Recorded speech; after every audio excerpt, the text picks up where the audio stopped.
Dave McMenamin here on the Rich Eisen Show. So then what could possibly be Cleveland's game plan to tell LeBron to stay? I mean, because if they don't have the pieces to go get Kawhi to bring him, then you figure they don't have the pieces to bring anybody else that might create the super team there. They're capped out. I mean, they're going to be luxury taxed regardless of whether LeBron returns, Dave. I mean, whoever they choose number 8 overall, that's going to be the most attractive new piece for them to say to LeBron to stay? I mean, is that walk me through this. It could, well, I mean, so there's a couple things here. One, I think part of the appeal to stay is LeBron. We've changed our roster every year. The first year was Timofey Mozgov and Iman Shumpert and J.R. Smith, and then it was Channing Frye, and then it was Kyle Korver, and then obviously all the trades that occurred this year in February, completely changing the team. We are going to continue to be aggressive and do that, and we're going to take on extra money at the trade deadline if we have to do that. But because of our luxury tax situation, which you're well aware of, and LeBron's smart enough to understand that this summer we may not get the piece right away, and we'd like you to have some patience with us and look at our track record of doing that. Hopefully the young pieces develop.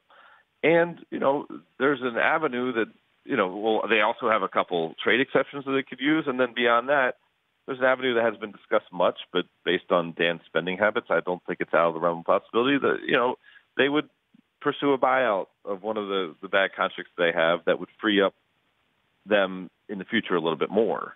Now, is that a perfect solution? Absolutely not. And that's why I think the one team that the Cavs probably have to worry about the most would be the Lakers, because the Lakers right now have the maneuverability and the young assets to basically turn that team into a blank canvas.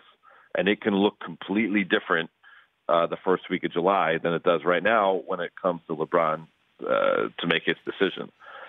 But outside of that, the Cavs, basically all they can go on is track record, patience, and the tie to the Northeast Ohio community, having played for the Cavs 11 out of 15 seasons in the league, and probably also the narrative card they can play that, hey, LeBron, you stay with the Cavs, it's only positive for you. No one criticizes you if you end up with a Cav for the rest of your career. You go somewhere else, really anywhere else, if you don't win, your legacy can take a hit.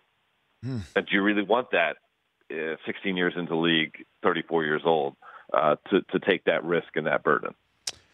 I don't know, Dave. I mean, would he really take a hit with him saying, I love Kevin Love. It was great playing with him there. We won one for the land.